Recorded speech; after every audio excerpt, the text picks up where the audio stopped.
ఇక బీఆర్ఎస్ పార్టీకి సంబంధించి భద్రాద్రి కొత్తగూడెం జిల్లా ఇంద్రాద్రిపట్నంలో బీఆర్ఎస్ పార్టీ ఆధ్వర్యంలో బైక్ ర్యాలీ నిర్వహించారు. ఇక ఈ నెల 27న నిర్వహించనున్నటువంటి బీఆర్ఎస్ పార్టీ రజతోత్సవ బహిరంగ సభకు ప్రజలు అధిక సంఖ్యలో పాల్గొని బీఆర్ఎస్ నాయకులు కోరారు. సభను విజయవంతం చేయాలని మాజీ ఎమ్మెల్యే బానోత్ హరిప్రియ ఆధ్వర్యంలో పెద్ద ఎత్తున బైక్ ర్యాలీ నిర్వహించారు. ఇల్లందు కరెంట్ ఆఫీస్ నుండి జగదాంబ సెంటర్ వరకు ఈ ర్యాలీ నిర్వహించారు. వరంగల్ ఎల్కతుర్తి దగ్గర ఏర్పాటు చేసుకోవడం జరిగింది.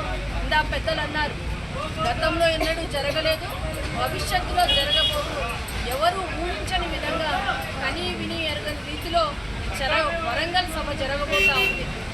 పెద్ద ఆయన తెలంగాణ బాపు కేసీఆర్ గారు మన తెలంగాణ బిడ్డలందరి ఆత్మగౌరవాన్ని కాపాడి రాష్ట్రాన్ని తీసుకొచ్చి ఈరోజు దేశంలోనే పురోగతిలోకి తీసుకెళ్తే ప్రపంచంలోనే హైదరాబాద్కి ఒక గుర్తింపు తీసుకొచ్చినటువంటి వ్యక్తి కేటీఆర్ గారు.